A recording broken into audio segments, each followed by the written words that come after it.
It is a great honor to introduce Professor Derrick Spires for this year's Frederick Douglass Day Lecture. Professor Spires is one of the leading African Americanists of his generation, or any generation. As anyone in the field of 19th century African American studies would tell you, Derrick's first book, The Practice of Citizenship, Black Politics and Print Culture in the Early United States, published by the University of Pennsylvania Press in 2019, is the most influential book in the field of at least the last 10 years. I will say more about this book in a moment. But first, let me tell you a little more about Derrick's career. He got his PhD from Vanderbilt in 2012, taught at the University of Illinois from 2012 to 2019, and then moved to Cornell in 2019. Where he was an associate professor for 4 years, he is now an associate professor of English and the John of Patricia Cochran Scholar of Inclusive Excellence at the University of Delaware. And this year is a senior research fellow at the Center for Black Digital Research at Penn State University. Derrick has a long list of publications and honors. Just to highlight a few, his book, The Practice of Citizenship, won the Modern Language Association's first book prize, as well as other awards. He has received fellowships from the National Endowment for the Humanities and other grant institutions. He has also lectured at numerous venues across the country, and he has done documentaries, interviews, and other public humanities work, most notably offering commentary in the PBS documentary, Becoming Frederick Douglass. It's also worth noting that for 3 summers he taught courses on Black print and organizing for the American Antiquarian Society. During that time, he reached over 100 participants, including academics, library professionals, graduate students, interns, and independent scholars. Just a few words on Derrick's prize winning, The Practice of Citizenship. By looking closely at Black periodicals, Black conventions, and Black speeches and writings, Derrick showed that African Americans of the pre-Civil War period were not waiting around for the 1868 14th Amendment granting the birthright of citizenship. They were performing citizenship and claiming citizenship of their own. To give an example that I don't think is in Derrick's book, Frederick Douglass began his famous 1852 speech, What to the Slave is the 4th of July, which he gave 16 years before the 14th Amendment, like this, fellow citizens. I love how Douglass assumed citizenship here. This is just one telling example of the kind of citizenship work that Derrick describes so perceptively in a book notable for its archival research and beautifully clear and passionate prose. The good news is that it's now available in a relatively inexpensive paperback edition. We'll now hear Derrick's lecture titled Frederick Douglass and the Necessity of Critical Citizenship. Please welcome Dr. Derrick Spires.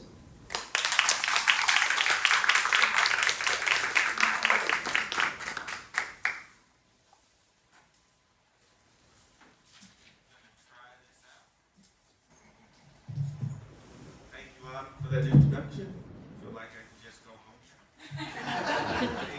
The hardest working person for Douglass Day,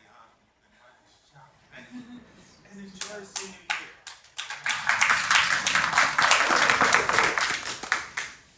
I also want to thank the Douglass Honor Society and the organizing committee. I want to thank Brenda Wooten, Chaldine Brooks, Debbie Dotson, and everyone else involved in pulling this thing together. And also thanks to all of you for coming out in the rain and the flood and what was almost a hurricane, getting this close. Can everyone hear me okay? All right, great.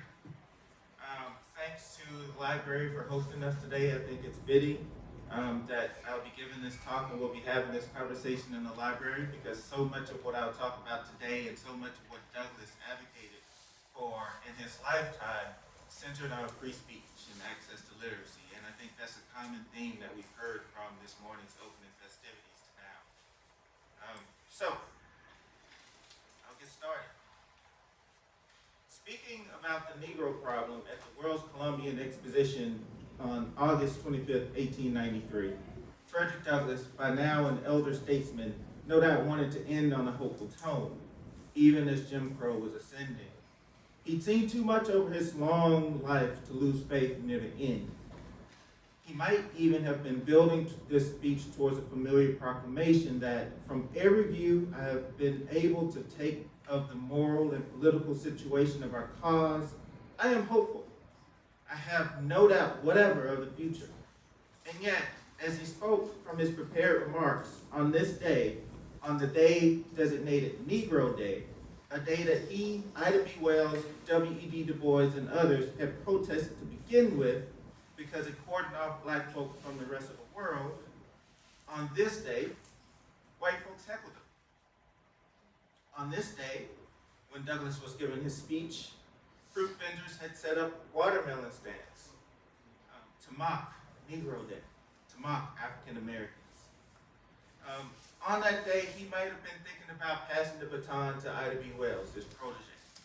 But the heckling was the last straw. As David Blight describes the scene in his biography, at that time, at that moment, Douglass suddenly threw the pages down on the lectern, pulled off his spectacles, and tossed them down to the text.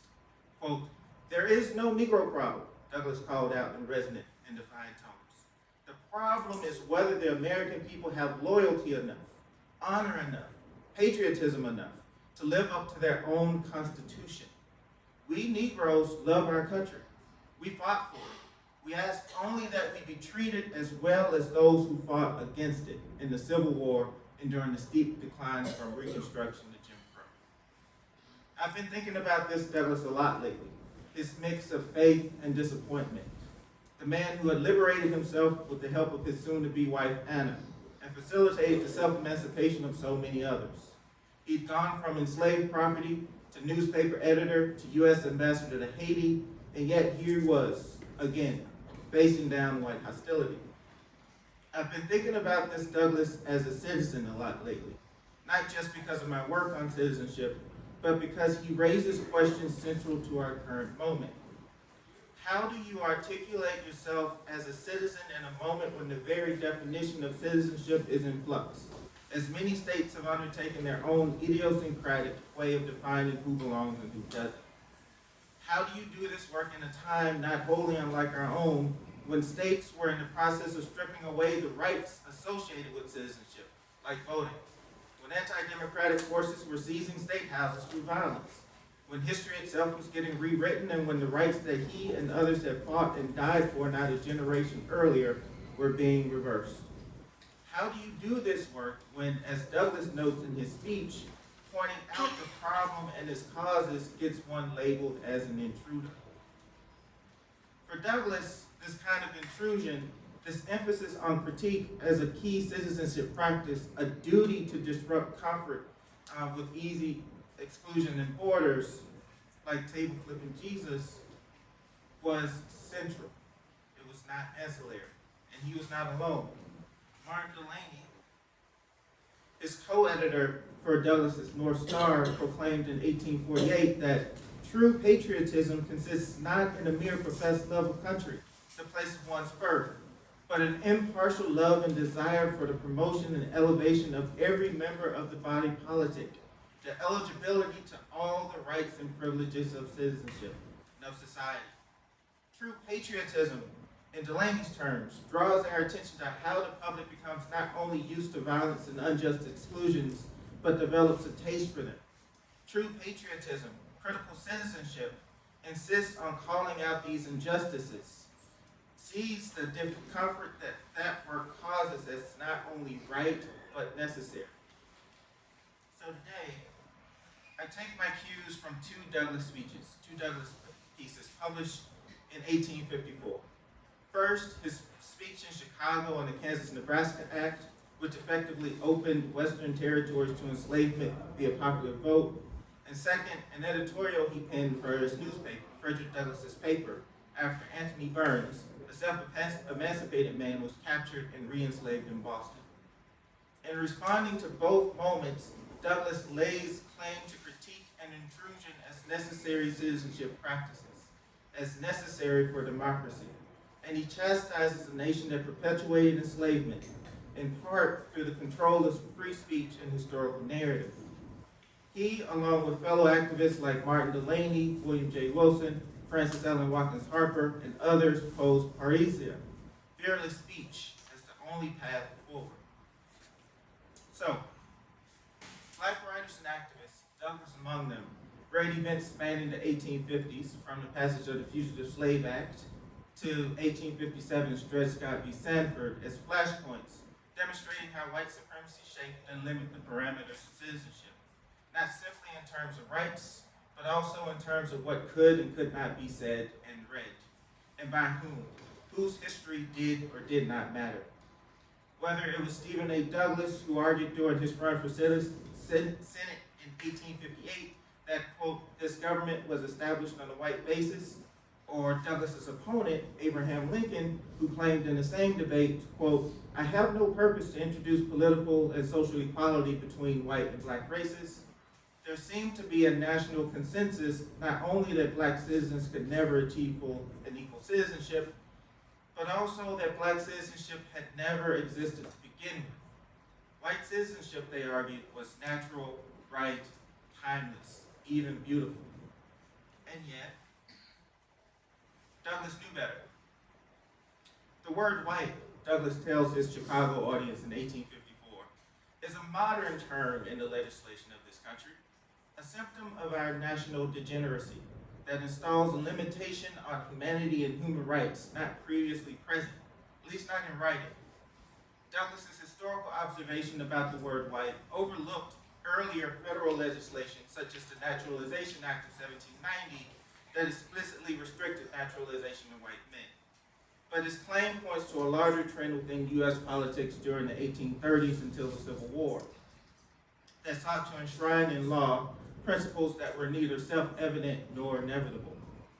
As Douglass notes in his speech, neither the federal Constitution nor the initial states' constitutions restricted voting and attended citizenship rights based on race. In fact, during the framing of the Articles of Confederation, a precursor to the Constitution, the Continental Congress debated the question and refused race as a marker, opting instead to extend citizenship to the free inhabitants of each of these states, paupers, vagabonds, and fugitives from justice accepted. And black activists would point this out again and again. The framers of the Constitution made decisions not to insert whiteness into the Constitution. They debated this heavily, along with whether or not to extend enslavement. Black men could and continued to vote legally, at least in several states at one point or another, until these states passed laws preventing it. Black men voted in Pennsylvania, for instance, from the late 18th century until 1838, when after a contentious election, the state ratified a new constitution restricting the vote to white men. Advocates for this restriction, those who lost that election, claimed that black voters committed fraud by voting illegally and helped swing the vote against them. Yes. This dynamic would play out continually across the 19th century. Black citizens would act on their claims to citizenship. White majorities and white politicians hoarding political power would respond with violence and restrictive legislation, and then blame black citizens for the negative effects these new policies created. Delegates to the 1843 State Convention of Colored Citizens in Michigan put it this way, quote, you have trampled our liberties in the dust, and thus standing with the iron heel of oppression upon our heads, you bid us rise to a level with yourselves, and because we do not rise, you point the finger of scorn and contempt at us, and say that we are an inferior race by nature. You set us apart, we redline, you defund our schools, you take away social safety nets, but we're the problem. Or if you want to get biblical about it, as Douglass so often did, he and others looked at the nation with the psalmist's lament. Those who carried us away captive asked of us a song, and those who plundered us requested mirth, saying, sing us one of those songs of Zion. And Michigan was one of the more hospitable states. In 1853, just a year before Douglass visited the city of Chicago, Illinois had passed one of the harshest black laws in the nation, banning all black immigration to the state and attempting to force long-term residents out. Any African American caught within its border for more than 10 days risked arrest and a fine. And In other words, Douglass and his contemporaries were watching even the slight gains free black citizens made evaporate over the decade. Even as they continued laying on pressure to abolish enslavement, they were also facing an increasingly unstable political landscape at home. Against this backdrop, in 1854, Douglass decided to embrace the intruder position. Quote, "I have the misfortune of being deemed an intruder by some of your fellow citizens. My visit among you is thought to be untimely and to savor of impudence and the like. But," continues Douglass, "I am not ashamed of being called an intruder. I have met it 1,000 times in 1,000 different places, and I am quite prepared to meet it now and here, as I have met it at other times and in other places.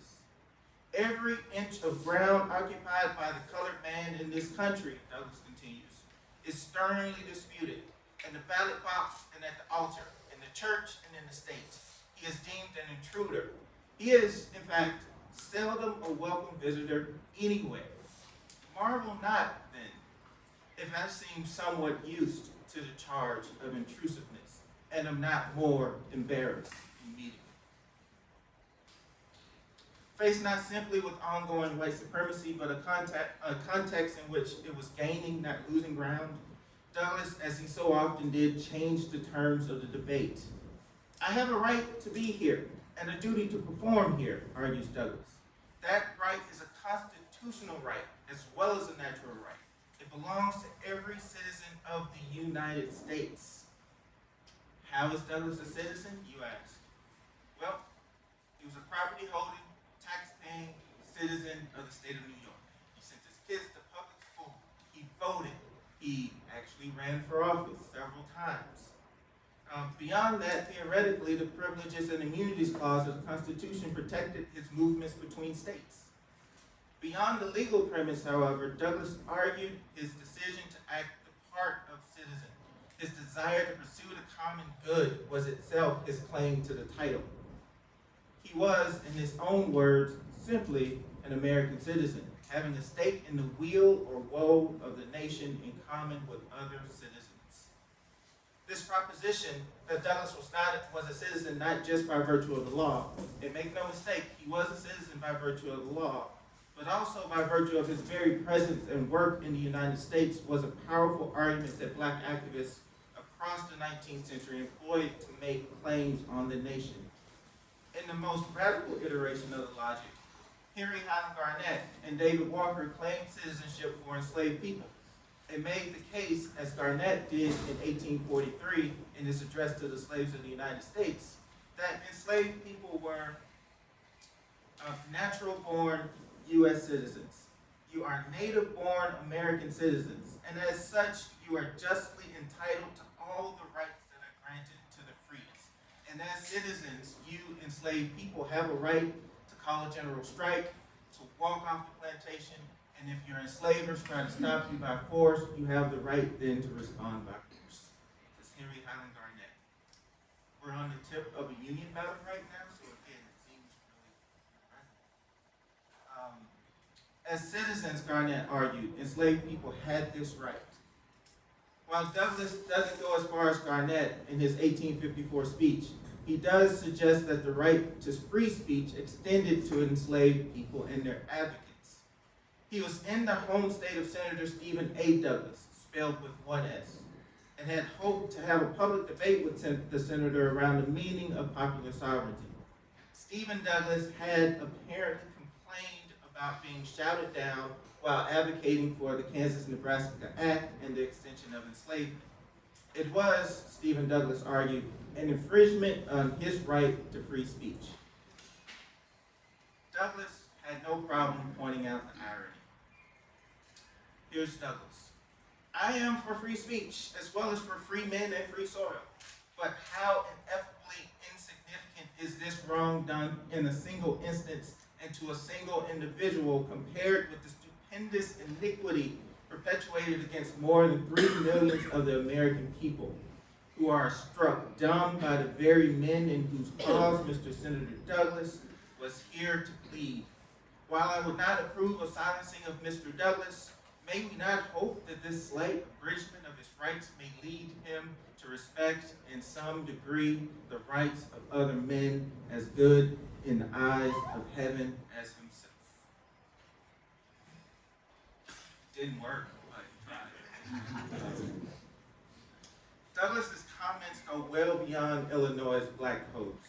On scales large and small, politicians and commentators responded to black citizenship and black self-assertion as intrusions on and as threats to a way of life and a fragile sense of national unity defined through white nationalism, whether framed as free labor, traditional values, or the preservation of popular sovereignty when the popular silently meant white majority.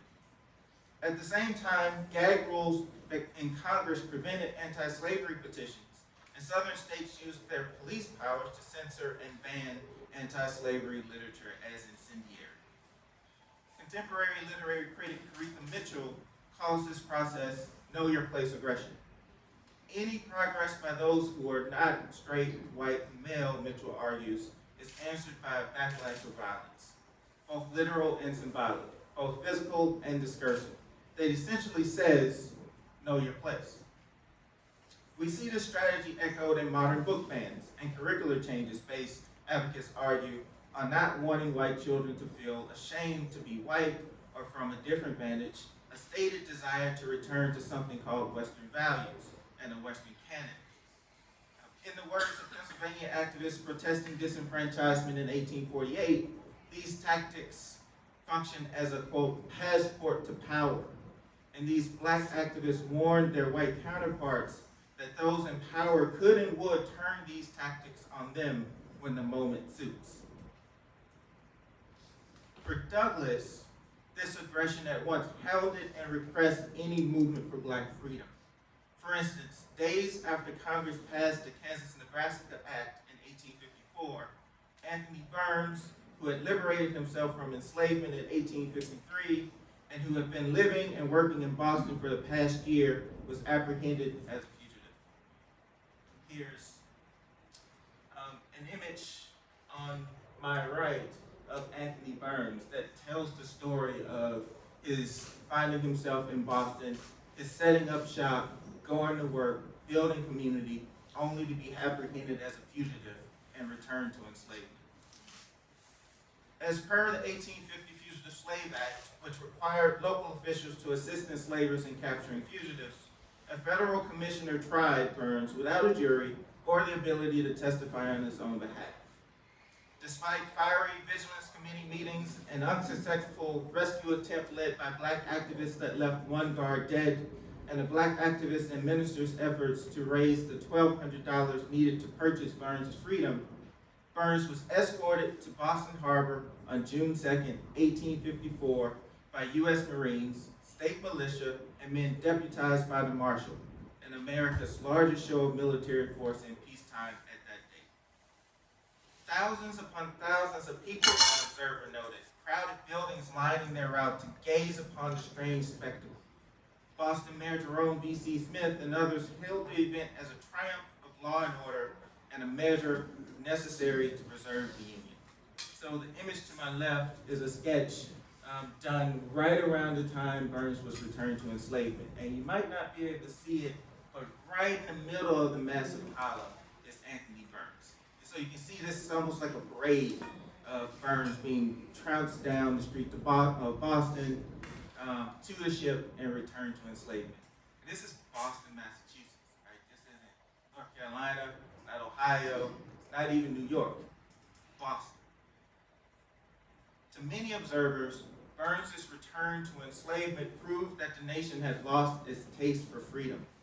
In an essay titled Slavery in Massachusetts, for instance, Henry David Thoreau condemned the public's shallow taste.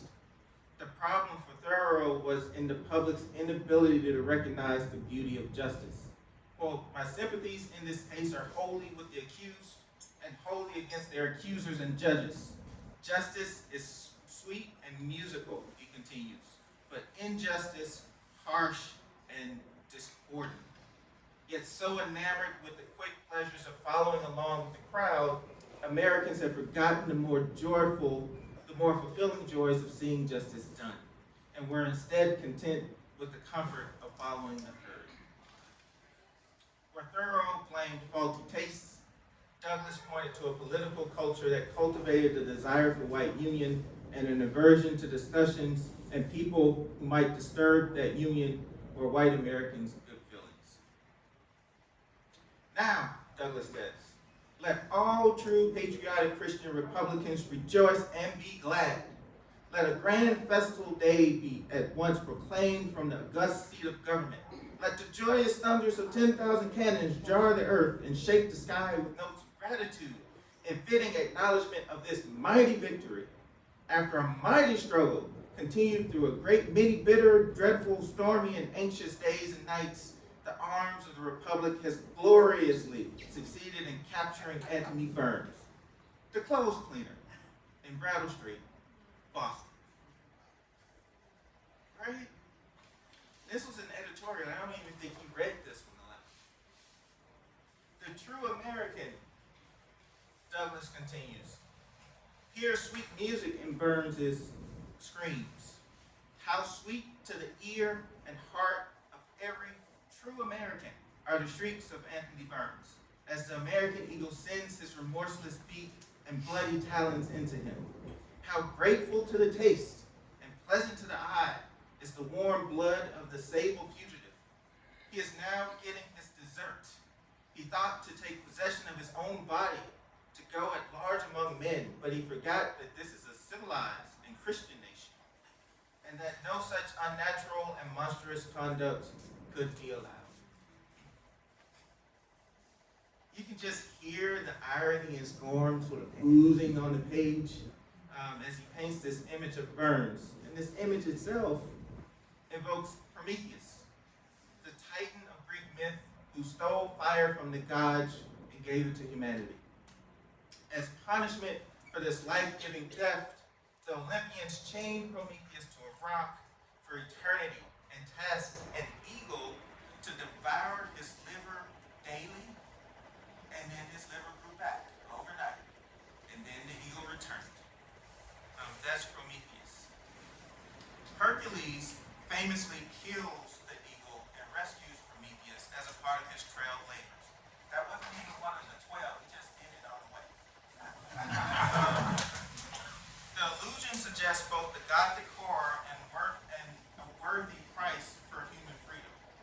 We cheer Hercules for bucking the god's judgment and respect Prometheus' sacrifice for human freedom.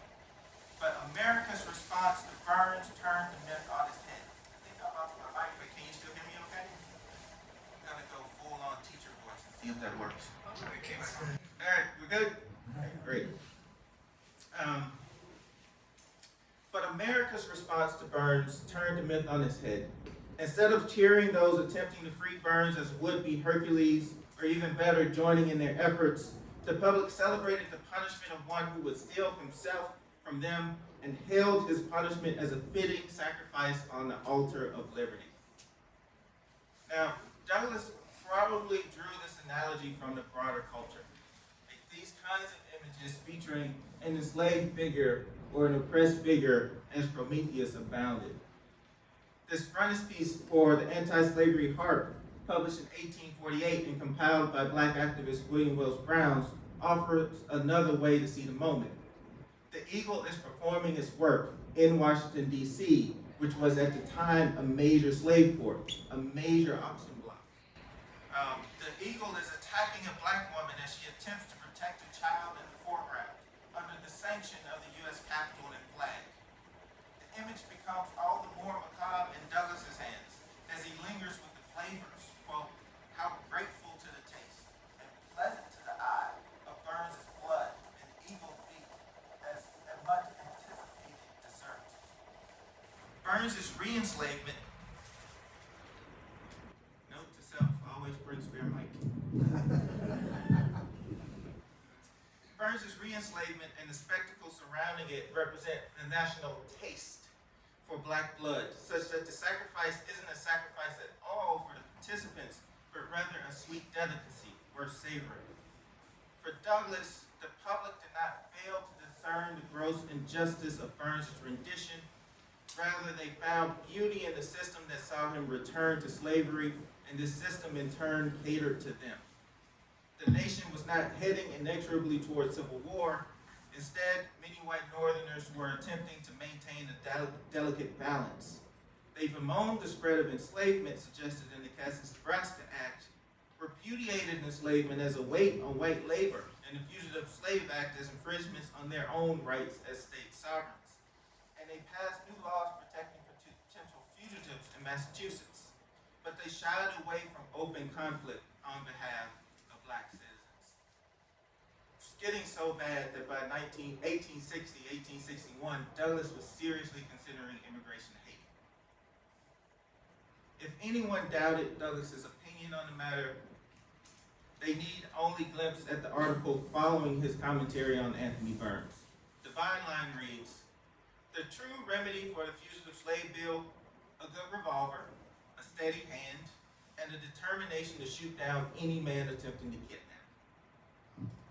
It's in Frederick Douglass's paper.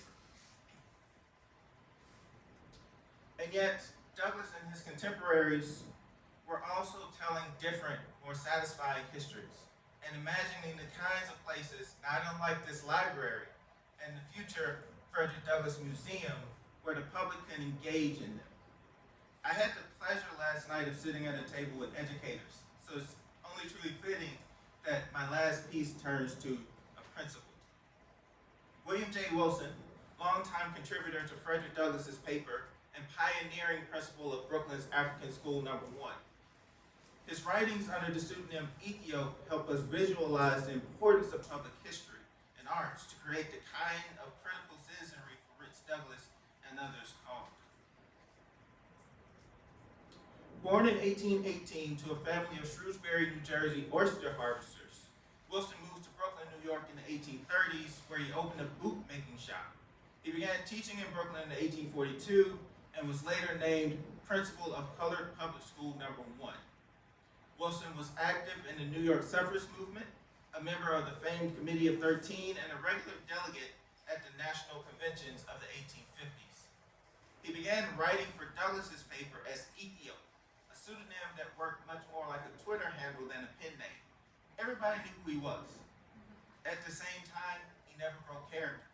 When Douglass went down to Brooklyn to visit the crew in Manhattan and Brooklyn and Harlem, he refers to everyone by name except Ethiop.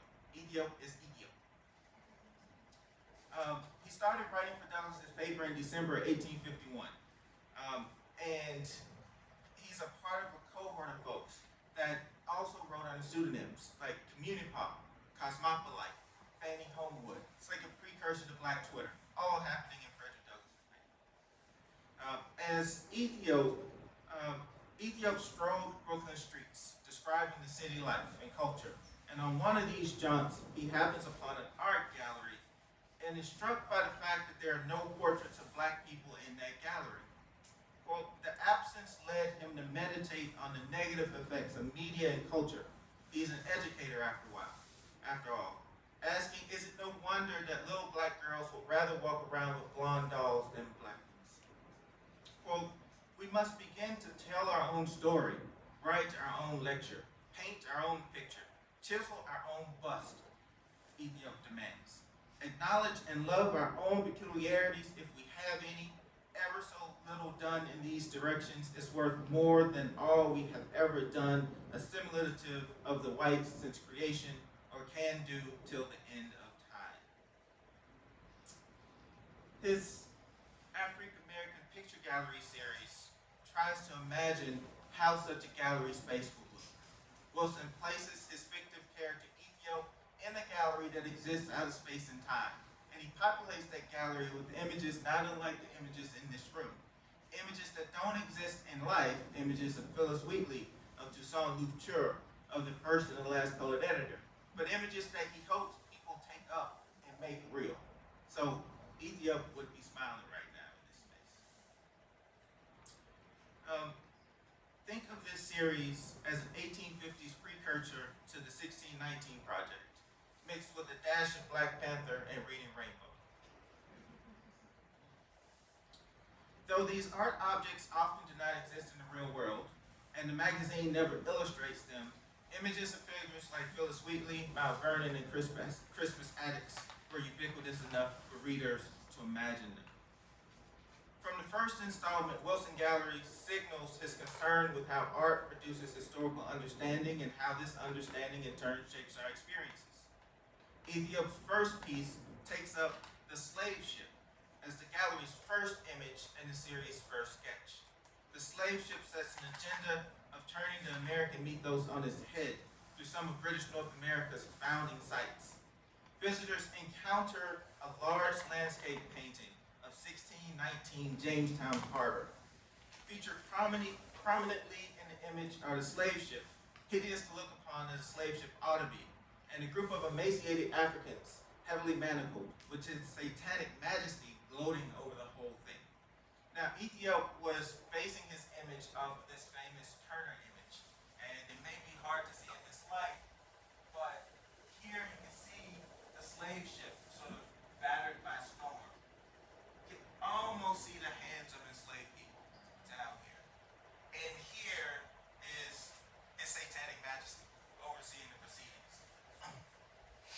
But instead of showing the shipwreck, Ethiop shows an image of what happens when a slave ship lands in 1619, and asks us to think about that as a founding moment of U.S. history. As the first image reveals, the African American Picture Gallery probes again and again the implications of which figures, images, and narratives we choose to represent citizenship, we choose to represent us. It also foregrounds how disrupting these patterns in both art and public history can help produce a different sense of who does and does not belong. Ethiop articulates this principle explicitly as he contemplates the portrait of Toussaint Louverture. While a picture of George Washington recalls to mind the American Revolution, and a portrait of Thomas Jefferson brings before the mind all its scope and strength of the Declaration of Independence, it's the Louverture portrait that completes the thought and carries it forward to the time when the Declaration's broad and eternal principles will be fully recognized by and applied to the American people. The portrait forces upon Ethiop's mind the whole history of Atlantic world revolutions, with the Haitian Revolution, what might be the first successful slave rebellion leading to the first successful Black Republic, as the ensign of future freedom to come. And so we go from Washington to Jefferson to Toussaint Louverture, and then we can get a full sense of what it means to live in a democracy. I want to reiterate that these images don't exist in life. Right? This is a thought experiment. He's working us through these images and trying to train us to think about history differently. 19th century Black feminist activist, novelist, and poet Frances Harper is even more explicit in her calls for fearless speech and her calls for a new pedagogy. Speaking in 1875, 5 years after passage, there's the trick. And there's Miss Harper. Speaking in 1875, 5 years after passage of the 15th Amendment, Harper would put the issue this way in a speech titled "The Great Problem to be Solved." Quote, "With all the victories and triumphs which freedom and justice have won in this country, I do not believe there is another civilized nation under heaven where there are half so many people who have been brutally and shamefully murdered with or without impunity as in this republic within the last 10 years. And who cares?" Harper asked her question in 1875 after white violence handed the unreconstructed South a massive electoral win in 1874, called variously the Massacre of 1874 and the Coup of 1874. And her question still remains unanswered. And yet, there is courage among us, Harper proclaims. Courage that has been thrillingly sublime amid the annals of the past. Have we ever had anything to exceed the courage of that Tennessee hero who knew the plan of some of his fellow slaves to obtain their freedom, but rather than betray them, received 750 lashes and died? Oh, if I had children, the memory of this man should be stored up in their earliest recollections, and I would teach them to hate with a bitter, intense loathing the despotism that rushed out his life. This kind of education of past and ongoing injustice, and see in such an education not a blame-focused anti-patriotism, but rather the very definition of neighborly citizenship, a call to work that requires first and foremost a clear articulation of the problems to be solved, the systemic racism and sexism that created those problems, and a commitment to repair. Understanding and learning from the wisdom and tactics of Black activists like Douglass, Harper, and Wilson articulated is a matter of life and death for democracy in the United States and for Black people. As Kim Gallen argues in a recent essay titled "What the Mainstream Media Can Learn from the History of the Black Press," quote, "The history of the Black press reveals that speaking truth to power requires a more complex approach that depends on a commitment to not only routing out lies but also combating injustice. This then is the crux of Douglass's critical citizenship. Claiming citizenship is not an endpoint, but rather the start of a transformative collective process. As Douglass assured his audience in one of his final speeches, Lesson of the Hour, delivered in 1894, quote, "Recognize the fact that the rights of the humblest citizen are as worthy of protection as are those of the highest, and your problem will be solved." Thank you.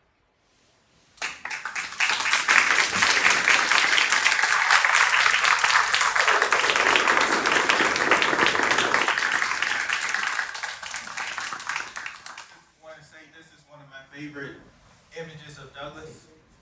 It's in the collection, Crop Rare Books and Manuscripts collection at Cornell University. It's him at his desk at work, and I think the date is 1894. And so right around the time he may have been drafting the Lessons of the Hour. Just reckless speculation, but I like to think about it. You can see a portrait of himself up there featured prominently, a very Douglass thing to do. Also, his trusty dog, and you can tell he's been working here. This is a messy desk, right? And so I thought this would be a good place to land because even in his last years, he's steady at work. Can we ask questions? Yes, please. Listening to this, I was struck at this. I never thought I'd heard anything about Derrick Douglass and his contemporaries with the language, their ability to cut to the chase and just nail stuff right and left, to show how silly the opposition is. And it feels to me, you point out the resonance with our own time today, and it feels as if we don't have speakers like that anymore. That there isn't anybody out there talking like that. Do you agree with that? Tell me I'm wrong. I'd love to know that people are out there really telling it what it is. I think now as then, there are people out there. They may not be, it's very difficult, especially now, to have a Frederick Douglass like figure.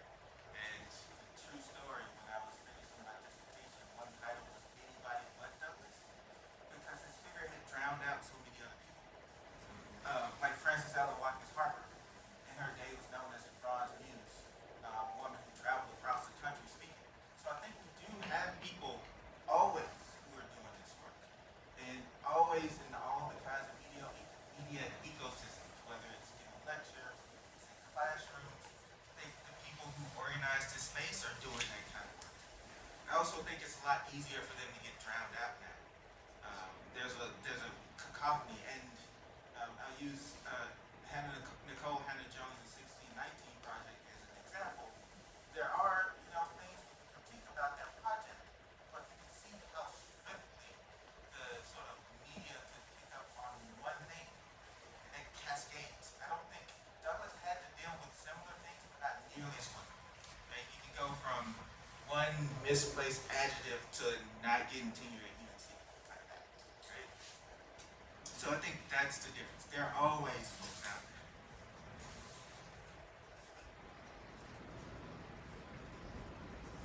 What I'd also like to know, can we get a copy of this? That brush you just gave us? I think so. Okay. Some of it's in the book, but I think I can clean up a Okay. presentable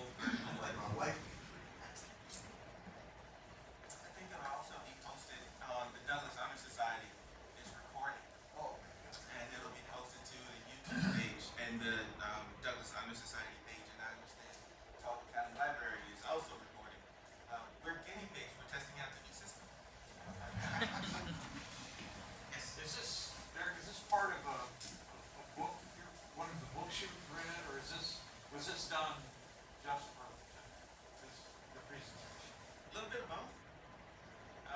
So chunks of what I talked about, the pieces on William Wilson, for instance, and the Kansas-Nebraska Act are in the book.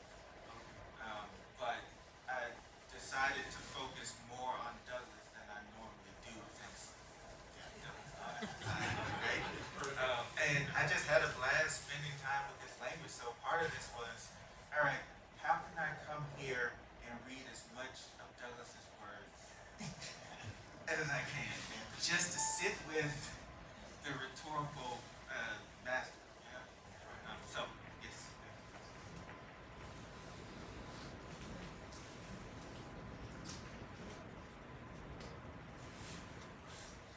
Well, Was sarcasm something that he used in much of his writing, or was this like a rare occasion that he was able to be so biting in his he was rhetoric? born with it. The question was, is sarcasm something Douglas used across his writing? And he honed it, right? There are always people who are smarter than that. And I suspect that was Douglas, especially the way he narrates his life here in Tom County. Right? You don't sort of form a Sunday school. You don't learn to read. You don't trick kids into teaching you how to read if you don't have a certain rhetorical savvy. But he also, especially over the 1850s, came to the point where he wasn't over logic, but he was over trying to make people believe that enslaved people were human and they had rights. He was over making that argument. And as he famously says in his 1852, What to a Slave was 4th of July, sort of like, what, you want me to make this argument? You want me to say I'm human?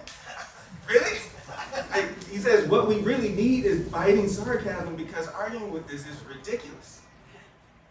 And again, he wasn't alone. There were so many activists, especially in the 1850s, who had been at this for decades.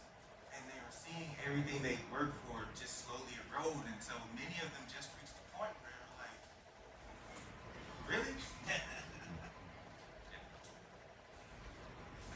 It would have been awesome at TikTok.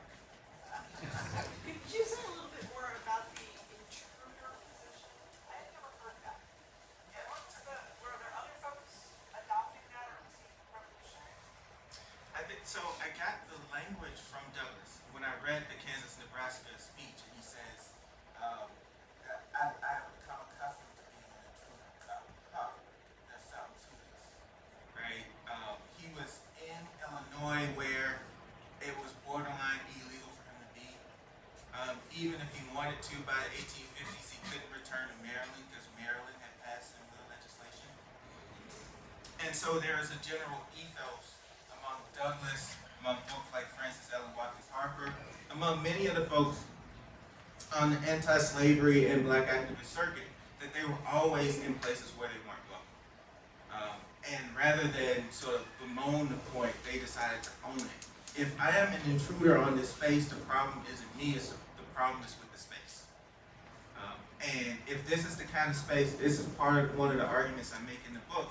Like when these activists like Douglas were making arguments for citizenship, they weren't just trying to get in to be citizens in the way that the U.S. was constructed at the moment, right? They were trying to get into the kind of space where, right, their presence was not some sort of act of suffrance, right? And so unless that's the kind of space it is, perfectly happy to be an intruder. Like I said, Boston, Massachusetts is a great example. Black activists, even the ones who didn't advocate for slave rebellion, like, knew that they in some ways were on enemy territory. They were armed. One of my favorite stories is of activist Lewis Hayden, who sheltered fugitives. And we don't know if this story is true, but many of us like to believe it's true. The story goes as slave captors were trying to go to his house and recapture enslaved people, that Hayden was locked up in his basement with a rifle, a match, and a powder keg. He said, come get him. Right, so there's a sense of owning the sense that I'm on enemy territory, and I'm going to prepare and work accordingly until I die. Yes? What would you attribute to Douglas's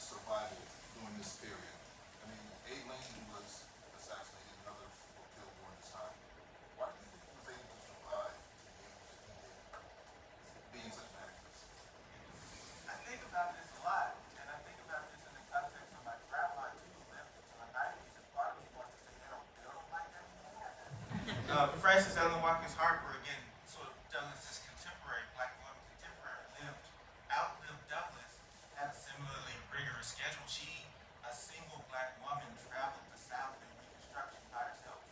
And so they just did that.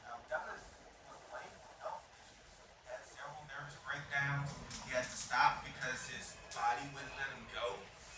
He just kept doing it. I suspect some of it was because he kept an active life. I think the minute he slowed down may have been the minute if he had slowed down, right? Some of his just constitution literally built difference. One of his friends, James McHugh Smith, who was not as active physically as he was, but was every bit as intellectually active, he died just before the end of the Civil War. He was younger than Douglas. So that's part of it, and I'm only being a little bit joking. Like when his autobiography comes out in 1845 and he's still subject to recapture, he leaves.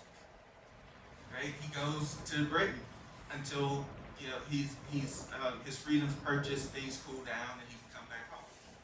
When John Brown raised Harper's Ferry and words out that Douglas was collaborating with him, he leaves. Right? So some of it is also Douglas, as much as he can, because he's also suffered beatings while he was on tour. So it's not like he was constantly, fleeing. But there's a kind of wisdom to how he operates. Right? He lives in Rochester in the 1840s and 50s, which is sort of a bastion of abolitionism. So he's sort of in the United States, but he's a short hop to Canada. And he's surrounded by friends and sort of family who support him. So he's also operating in community. Right? You'll never really see a story about Douglas going somewhere by himself. That and